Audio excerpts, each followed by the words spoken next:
नमस्कार दोस्तों, स्वागत है आप सभी का हमारे YouTube चैनल में। भारत का भूगोल जो दूसरी क्लास रहेगी और हम बात करेंगे भारत की मिट्टियों के बारे में। देखिए टॉप 20 टॉप 25 ऐसा कुछ भी नहीं है। जितने भी प्रश्न इस टॉपिक से बन सकते हैं उन सभी को हम डिस्कस करेंगे और सारे प्रश्नों को हल कर लेने के बाद आपको ऐसा लगेगा जैसे आपने भारत की मिट्टियों से जुड़ा हुआ चैप्टर बिल्कुल डिटेल में आपने खुद से पढ़ लिया हो। तो हर आंसर का आपको बिल्कुल एक्सप्लेनेशन दी जाएगी। तो चलिए वीडियो को शुरू करते हैं, देखते हैं पहला प्रश्न। तो देखिए पहला प्रश्न है कि निम्नलिखित में से कौन से कारक मृदा निर्माण को प्रभावित करते हैं। तो ऑप्शंस आपके सामने हैं। तो देखिए ये चारों ही कारक मृदा निर्माण को प्रभावित करते हैं। तो इस प्रश्न का जो राइट आंसर हो जाएगा भी क्या हो जाएगा, 1, 2, 3 और 4।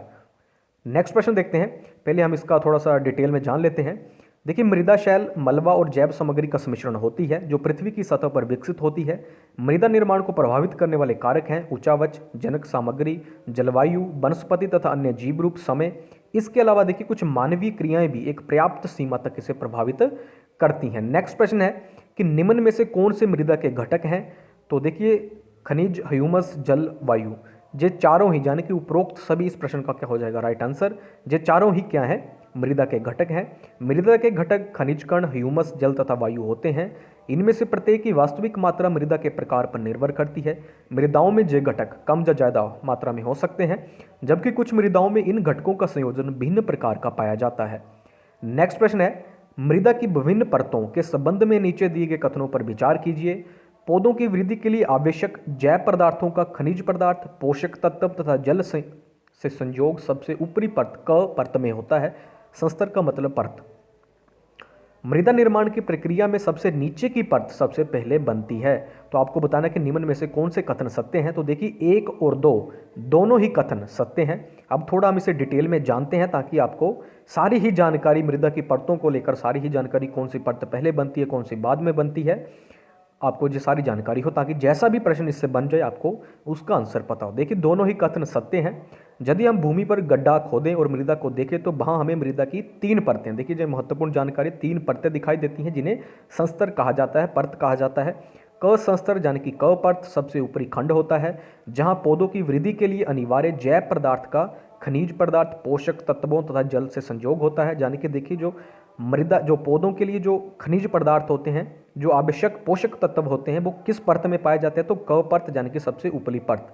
देखिए जो ख परत होती है या ख संस्तर आपको पता है वो 3 परतें हैं, क, ख और ग। यानी कि जो ख परत है वो कहाँ पर होगी, मध्य में।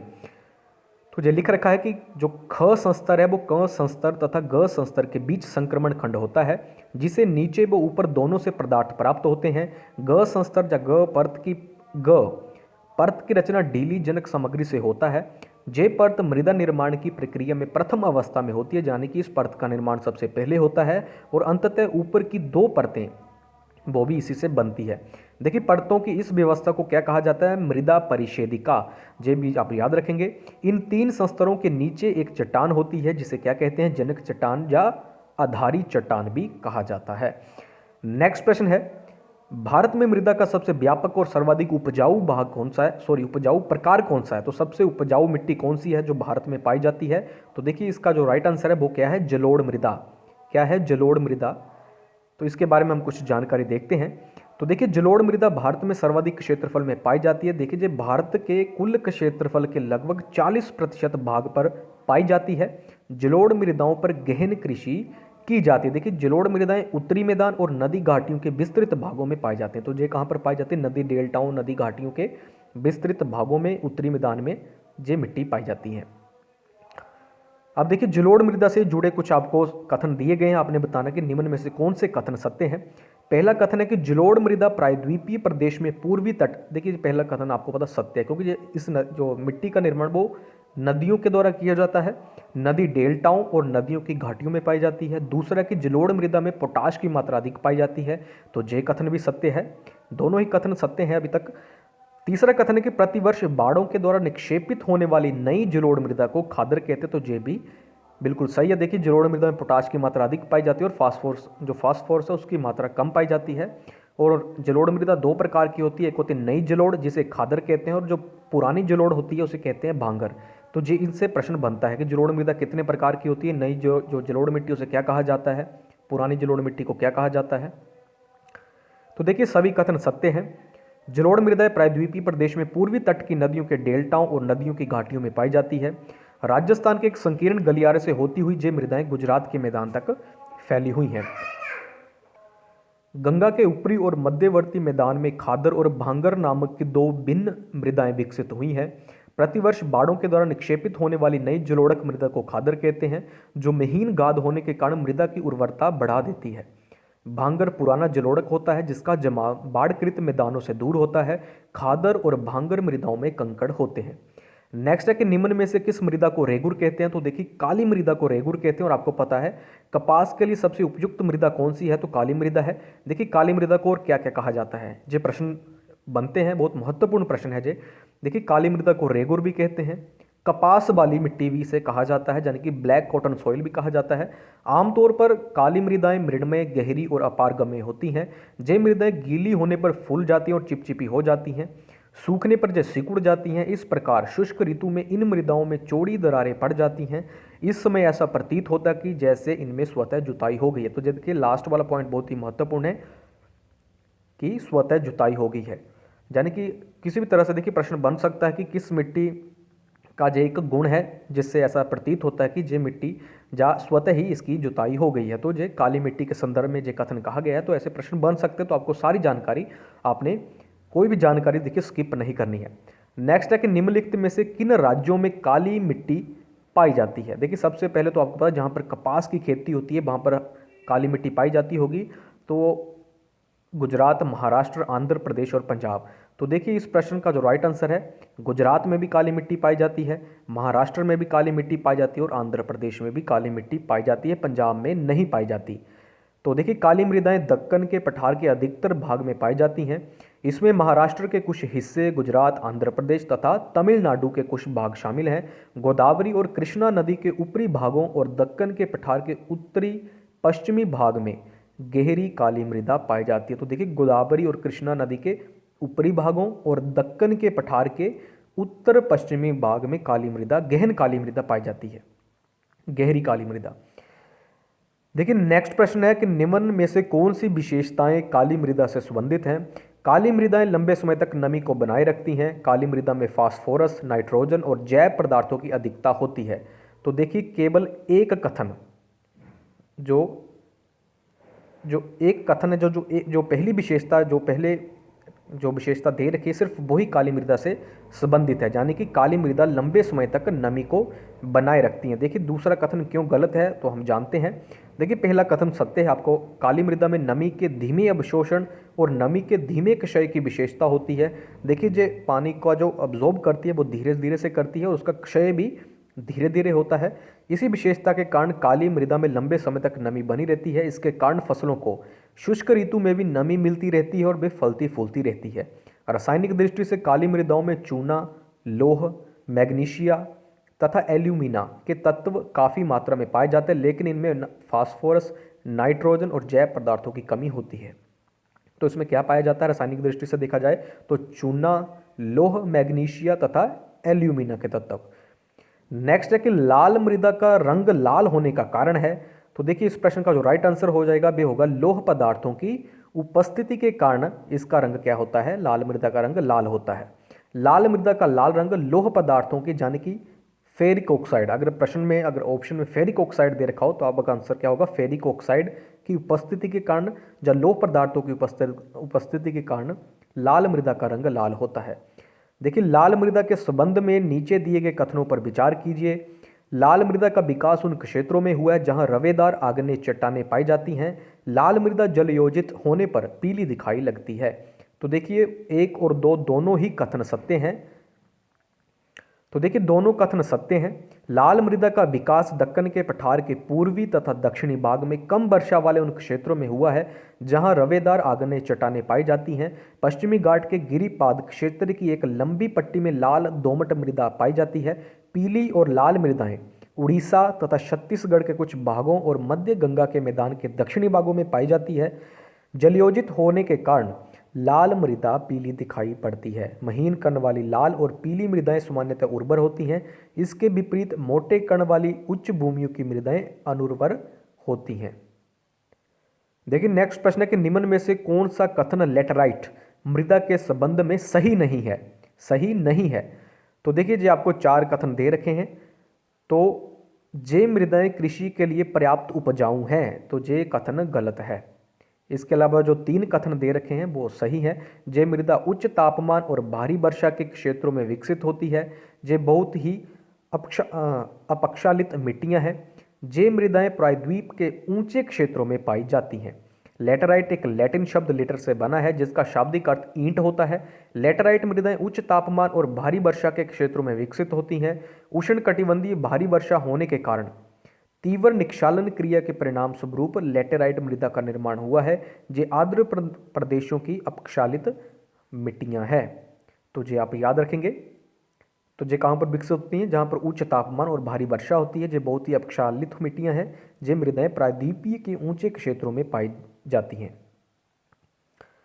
इसके अलावा देखिए लेटराइट मिट्टियों से जुड़ी हुई और क्या जानकारी है। तो देखिए लेटराइट मृदा में वर्षा के साथ चूना और सिलिका तो निक्षालित हो जाते हैं तथा लोहे के ऑक्साइड और एल्यूमिनियम के भरपूर यौगिक शेष रह जाते हैं। उच्च तापमान में आसानी से पनपने वाले जीवाणु ह्यूमस की मात्रा को तेजी से नष्ट कर देते हैं। इन मृदाओं में जैव पदार्थ नाइट्रोजन फॉस्फेट और कैल्शियम की कमी होती है तथा लो ऑक्साइड और पोटाश की अधिकता होती है। परिणाम स्वरूप लेटराइट मृदाएं कृषि के लिए पर्याप्त उपजाऊ नहीं है। फसलों के लिए उपजाऊ बनाने के लिए इन मृदाओं को खाद्य और उर्वरकों की भारी मात्रा डालनी पड़ती है। इन मृदाओं का विकास मुख्य रूप से प्रायद्वीपीय पठार के ऊंचे क्षेत्र में हुआ है। जे मृदाएं कर्नाटक, केरल, तमिलनाडु, मध्य प्रदेश, उड़ीसा और असम के पहाड़ी क्षेत्रों में पाई जाती है। नेक्स्ट प्रश्न है कि काजू की कृषि के लिए कौन सी मृदा सर्वाधिक उपयुक्त है। तो देखिए इस प्रश्न का जो राइट आंसर रहेगा बे क्या हो जाएगा आपका लेटेराइट मृदा। लेटेराइट मृदा देखिए तमिलनाडु, आंध्र प्रदेश और केरल में काजू की खेती के लिए लाल लेटेराइट मृदाएं अधिक उपयुक्त हैं। तो काजू की कृषि के लिए कौन सी मृदा सर्वाधिक उपयुक्त है? तो लेटेराइट मृदा। लवण मृदाओं में किन खनिज पदार्थों का अनुपात अधिक होता है? तो ऑप्शंस आपके सामने हैं। तो देखिए सोडियम, पोटेशियम, मैग्नीशियम। तो लवण मृदाओं में सोडियम, पोटेशियम और मैग्नीशियम उपरोक्त तीनों का यानी इन तीनों खनिज पदार्थों का अनुपात अधिक होता है। देखिए लवण मृदाओं को ऊसर मृदाएं भी कहते हैं। लवण मृदाओं में सोडियम, पोटेशियम और मैग्नीशियम का अनुपात अधिक होता है, अतः ये अनुर्वर होती हैं यानी कि जो उपजाऊ नहीं होती और इनमें किसी भी प्रकार की वनस्पति नहीं उगती। मुख्य रूप से शुष्क जलवायु और खराब अपवाह के कारण इनमें लवणों की मात्रा बढ़ती जाती है। तो किस कारण इनमें लवणों की मात्रा बढ़ती जाती है? शुष्क जलवायु और खराब अपवाह के कारण। नेक्स्ट प्रश्न है कि निम्न में से कौन से कथन सत्य हैं? पहला कथन है कि लवणीय मृदाएं शुष्क और अर्धशुष्क तथा जलाक्रांत क्षेत्रों और अनूपों में पाई जाती है। डेल्टा प्रदेश में समुद्री जल के भर जाने से लवण मृदाओं के विकास को बढ़ावा मिलता है। तो 1 और 2 दोनों ही कथन, 1 और 2 दोनों ही कथन क्या हैं? सत्य हैं। देखिए दोनों कथन सत्य हैं। लवणीय मृदाएं शुष्क और अर्धशुष्क तथा जलाक्रांत क्षेत्रों और अनूपों में पाई जाती हैं। इनमें नाइट्रोजन और चूने की कमी होती है। लवण मृदाओं का अधिकतर प्रसार पश्चिमी गुजरात, पूर्वी तट के डेल्टाओं और पश्चिमी बंगाल के सुंदरवन क्षेत्रों में है। कच्छ के रण में दक्षिणी पश्चिमी मानसून के साथ नमक के कण आते हैं जो एक पपड़ी के रूप में ऊपरी सतह पर जमा हो जाते हैं। डेल्टा प्रदेश में समुद्री जल के भर जाने से लवण मृदाओं के विकास को बढ़ावा मिलता है। नेक्स्ट प्रश्न है कि किसका उपयोग करके मृदा की लवणता एवं क्षारीयता की समस्या का समाधान किया जा सकता है? तो बहुत ही महत्वपूर्ण प्रश्न है जी। तो देखिए जिप्सम का उपयोग करके मृदा की लवणता एवं क्षारीयता की समस्या को दूर किया जा सकता है, जब दूर किया जाता है। ये समस्या विशेष रूप से पंजाब और हरियाणा के हरित क्रांति वाले क्षेत्रों में अधिक दिखाई पड़ती है। कौन सी समस्या? मिट्टी की क्षारीयता एवं लवणता की समस्या। नेक्स्ट है कि मृदा अवकर्षण का तात्पर्य है। तो देखिए मृदा की उर्वरता में ह्रास या कमी, उसे क्या कहते हैं? मृदा अवकर्षण जी आप याद रखेंगे। तो देखिए मृदा अवकर्षण का तात्पर्य मृदा की उर्वरता में ह्रास है। इसमें मृदा का पोषण स्तर गिर जाता है तथा अपरदन और दुरुपयोग के कारण मृदा की गहराई कम हो जाती है। नेक्स्ट प्रश्न है कि भारत के सिंचित क्षेत्रों में कृषि योग्य भूमि निम्नलिखित में से किस कारण से लवणीय हो रही है? तो किस कारण से लवणीय हो रही है? तो अत्यधिक सिंचाई के कारण या अति सिंचाई के कारण भारत के सिंचित क्षेत्रों में कृषि योग्य भूमि लवणीय हो रही है। अति सिंचाई से, यह महत्वपूर्ण प्रश्न है। भारत के अत्यधिक सिंचाई वाले गहन कृषि के क्षेत्रों में, विशेष रूप से हरित क्रांति वाले क्षेत्रों में जैसे कि पंजाब हरियाणा, जलोढ़ मृदाएं भी लवणीय होती जा रही हैं, जिसका प्रमुख कारण अति सिंचाई। शुष्क जलवायु वाली दशाओं में अत्यधिक सिंचाई केशिका क्रिया को बढ़ावा देती है। इसके परिणाम स्वरूप नमक ऊपर की ओर बढ़ता है और मृदा की सबसे ऊपरी परत में नमक जमा हो जाता है। नेक्स्ट है कि मृदा अपरदन के संबंध में नीचे दिए गए कथनों पर विचार कीजिए। तो मृदा अपरदन, तो देखिए कथन पहला कि पवन और जल मृदा अपरदन के दो शक्तिशाली कारक हैं। दूसरा कि समतल भूमियों पर मूसलाधार वर्षा के बाद परत अपरदन होता है। अब नालिका अपरदन सामान्यतः तीव्र ढालों पर होता है। तो उपयुक्त में से कौन से कथन सत्य हैं? तो देखिए ये सारे ही कथन क्या हैं? सत्य हैं। मृदा का आवरण का विनाश मृदा अपरदन कहलाता है। मृदा को हटाने और उसका परिवहन कर सकने के गुण के कारण पवन और जल मृदा अपरदन के दो शक्तिशाली कारक हैं, जल और पवन। पवन द्वारा अपरदन शुष्क और अर्ध शुष्क प्रदेशों में होता है। भारी वर्षा और खड़ी ढालों वाले प्रदेशों में बहते हुए जल द्वारा अपरदन महत्वपूर्ण होता है। जल अपरदन अपेक्षाकृत अधिक गंभीर है और ये भारत के विस्तृत क्षेत्रों में हो रहा है। जल अपरदन, जल अपरदन देखिए दो रूपों में होता है। एक होता है परत अपरदन और अवनालिका अपरदन। परत अपरदन समतल भूमियों पर मूसलाधार वर्षा के बाद होता है। तो देखिए आपको डेफिनेशन बताई जा रही है। तो परत अपरदन समतल भूमियों पर मूसलाधार वर्षा के बाद होता है। ये अपरदन अधिक हानिकारक है क्योंकि इसमें मिट्टी की सूक्ष्म और अधिक उर्वर ऊपरी परत हट जाती है। तो परत अपरदन ज़्यादा हानिकारक है। अब देखिए अवनालिका अपरदन क्या होता है? सामान्यतः तीव्र ढालों पर होता है। जे वर्षा से गहरी हुई अवनालिकाएं कृषि भूमियों को छोटे छोटे टुकड़ों में खंडित कर देती है, जिससे वे कृषि के लिए अनुपयुक्त हो जाती है। तो अवनालिका और परत अपरदन के बारे में आपको बता दिया गया और परत अपरदन ज़्यादा हानिकारक है। निम्न में से कौन से क्षेत्र पीट मृदा के विकास के लिए सर्वाधिक अनुकूल है? पीट मृदा के विकास के लिए तो देखिए भारी वर्षा और उच्च आर्द्रता से युक्त क्षेत्र पीट मृदा के विकास के लिए सर्वाधिक उपयुक्त हैं। पीट मृदाएं भारी वर्षा और उच्च आर्द्रता से युक्त उन क्षेत्रों में पाई जाती है जहां वनस्पति की वृद्धि अच्छी हो।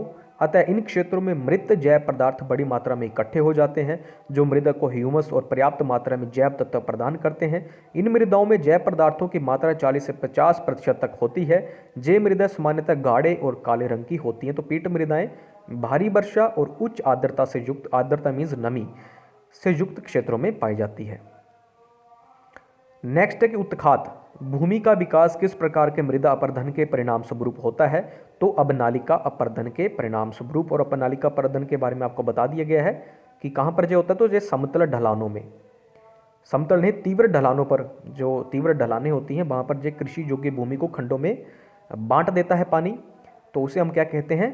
अवनालिका अपरदन। तो अवनालिका अपरदन कहाँ पर होता है? तीव्र ढालों में जल के कारण। तो देखिए उत्खात भूमि का विकास अवनालिका अपरदन के कारण होता है। इस प्रकार की भूमि को बीहड़ भी कहा जाता है। चंबल नदी के द्रोण में बीहड़ बहुत अधिक विस्तृत है। नेक्स्ट है कि मृदा अपरदन के दुष्प्रभाव हैं। तो नदियों के जल प्रवाह क्षमता में कमी होती है। दूसरा कथन है कि नदी घाटियों के आसपास के क्षेत्रों में बाढ़ आना।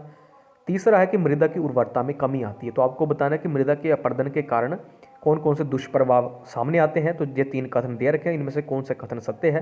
तो देखिए तीनों ही कथन क्या है? सत्य, यानी कि ये तीनों ही क्या है? मृदा अपरदन के दुष्प्रभाव। देखिए मृदा अपरदन के दुष्प्रभाव भारतीय कृषि क्षेत्र के अलावा अन्य क्षेत्रों में भी दिखाई पड़ते हैं। नदी की घाटियों में अपरदित पदार्थों के जमा होने से उनकी जल प्रवाह क्षमता घटती है। इससे प्राय बाढ़ें आती हैं तथा कृषि भूमि को क्षति पहुंचती है। तो देखिए क्या होता है, नदी की घाटियों में अपरदित पदार्थों के जमा होने से उनकी जल प्रवाह क्षमता घट जाती है और बाढ़ें आती हैं। इस कारण मृदा अपरदन के कारण मिट्टी की सूक्ष्म और अधिक उर्वर ऊपरी परत हट जाती है, जिससे कि मृदा की उर्वरता समाप्त हो जाती है। नेक्स्ट है कि भारत में मृदा अपरदन की समस्या किससे संबंधित है? तो ऑप्शन है कि वेदिका कृषि, अति सिंचाई, वनोन्मूलन या उष्ण कटिबंधीय जलवायु। तो देखिए इसका जो प्रमुख कारण है वो है वनोन्मूलन। मृदा अपरदन का प्रमुख कारण वनोन्मूलन। तो कथन तीसरा, यानी कि केवल तीसरा ही इस प्रश्न का क्या होगा? Right answer. वनोन्मूलन मृदा अपरदन के प्रमुख कारणों में से एक है। पौधों की जड़ें मृदा को बांधकर अपरदन को रोकती हैं। पेड़ पत्तियां और टहनियां गिराकर मृदा में ह्यूमस की मात्रा में भी वृद्धि करती हैं। देखिए एक तो पेड़, अगर मृदा के संदर्भ में बात की जाए तो एक तो मृदा को जकड़ कर, यानी कि मृदा को जड़ें जो पकड़ कर रखती हैं, जिससे जो मृदा है वो क्या है, बहती नहीं है पानी के साथ, जल के साथ। इसके अलावा देखिए और क्या कैसे मृदा की उर्वरता को बढ़ाते हैं पेड़, तो देखिए जो पेड़ों की जो पत्तियां और टहनियां होती हैं जब वो गिरती हैं तो मृदा में ह्यूमस की मात्रा में भी वृद्धि करती हैं। देखिए नेक्स्ट है कि मृदा निर्माण के संबंध में नीचे दिए गए कथनों पर विचार कीजिए। मृदा अपक्षय की प्रक्रिया के माध्यम से बनती है। देखिए मृदा अपक्षय की प्रक्रिया के माध्यम से बनती है। दूसरा कि वनस्पति, प्राणी और सूक्ष्म जीव ह्यूमस निर्माण की दर को प्रभावित करते हैं। ऊंचावच, तुंगता और डाल मृदा परिच्छेदिका की मोटाई को निश्चित करते हैं। तो देखिए केवल 1 और 2 कथन ही सत्य हैं, 1 और 2 कथन सत्य हैं। तो तीसरा कथन सत्य क्यों नहीं है, इसके बारे में भी हम देखते हैं। देखिए केवल कथन 1 और 2 सत्य है तथा कथन 3 गलत है। मृदा का निर्माण चट्टानों से प्राप्त खनिजों और जैव पदार्थों तथा भूमि पर पाए जाने वाले खनिजों से होता है। मृदा अपक्षय की प्रक्रिया के माध्यम से बनती है। देखिए सबसे पहले मृदा अपक्षय की प्रक्रिया के माध्यम से बनती है। मृदा निर्माण की प्रक्रिया विभिन्न कारकों द्वारा प्रभावित होती है। तो जलवायु, तापमान, वर्षा, अपक्षय, देखिए वर्षा, अपक्षय और ह्यूमस मृदा निर्माण की दर को प्रभावित करते हैं। समय मृदा परिच्छेदिका की मोटाई को निश्चित करता है। वनस्पति, प्राणी और सूक्ष्म जीव मृदा में ह्यूमस निर्माण की दर को प्रभावित करते हैं। ऊंचावच, तुंगता और डाल मृदा के संचय को निर्धारित करते हैं। जनक शैल मृदा के रंग, गठन, रासायनिक गुणधर्म, खनिज की मात्रा एवं पारगम्यता को निर्धारित करते हैं। नेक्स्ट प्रश्न है कि निम्नलिखित में से कौन सी विधि तीव्र ढालों पर मृदा अपरदन को रोकने के लिए सबसे उपयुक्त है। तो ये बहुत ही महत्वपूर्ण प्रश्न है और इसका आंसर होगा वेदिका फार्म। वेदिका फार्म विधि से आप तीव्र ढालों पर मृदा अपरदन को रोक सकते हैं। देखिए तीव्र ढालों वाली सतह पर यदि वेदिका फार्म पद्धति के द्वारा कृषि की जाती है तब मृदा का अपरदन सबसे कम होता है। देखिए नेक्स्ट प्रश्न है कि पहाड़ी ढालों पर मृदा अपरदन को रोकने के लिए निम्न में से कौन सी विधि सर्वाधिक उपयुक्त है। देखिए पहाड़ी ढालों पर पहले क्या था तीव्र ढालों पर आप किस पद्धति का यूज कर सकते हैं मृदा अपरदन को रोकने के लिए, वेदिका फार्म। अब है पहाड़ी ढालों पर मृदा अपरदन को रोकने के लिए कौन सी विधि उपयुक्त है, तो समोच्च रेखीय जुताई। तो देखिए पहाड़ी ढालों पर समोच्च रेखीय जुताई मृदा अपरदन रोकने की सबसे उपयुक्त विधि है। किसी पहाड़ी ढाल पर समोच्च रेखाओं के समानांतर जुताई ढाल से नीचे बहते जल के लिए एक प्राकृतिक अवरोध का निर्माण करती है, जबकि तटीय और शुष्क प्रदेशों में पवन गति रोकने के लिए वृक्षों को कतारों में लगाया जाता है ताकि मृदा आवरण को बचाया जा सके। इस विधि को रक्षक मेखला कहते हैं। तो रक्षक मेखला विधि का यूज कहाँ किया जाता है और इसका डेफिनेशन क्या है, ये विधि क्या है, इसके बारे में भी आपको बताया गया। इसके अलावा देखिए समोच्च रेखीय जुताई क्या है, इसके बारे में भी आपको बता दिया गया। वेदिका फार्म पद्धति क्या है, उसके बारे में भी आपको बताया गया।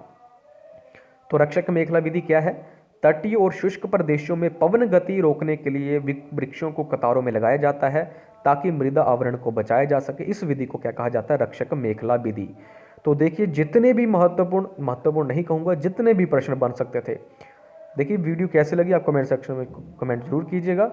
देखिए बिल्कुल डिटेल में हमने हर एक प्रश्न के आंसर को देखा है, तो इससे बाहर प्रश्न आने की संभावना बिल्कुल 0% ही कहूँगा। मैं ऐसे नहीं कहूँगा कि 1% है, 2% है, 0%। कोई भी प्रश्न छोड़ा ही नहीं गया है और सही आंसर जो भी ऑप्शंस भी दे रखे थे उनके बारे में भी हमने बिल्कुल डिटेल में डिस्कस किया है। तो अगर वीडियो अच्छी लगी तो देखिए वीडियो को लाइक जरूर कीजिएगा और इसे शेयर भी कीजिएगा, और चैनल पर पहली बार आए तो चैनल को सब्सक्राइब और बेल आइकन को जरूर प्रेस कर लीजिएगा, ताकि आगे भी जो देखिए क्लासेस आएंगी, चाहे भूगोल की हो, इकोनॉमिक्स की हो, चाहे पॉलिटी की हो, चाहे साइंस की हो, चाहे कोई भी क्लास हो, तो वो आप तक पहुंचती रहे। तो इसलिए चैनल को सब्सक्राइब और बेल आइकन को आप जरूर प्रेस कर लीजिएगा। तो इस वीडियो में इतना ही।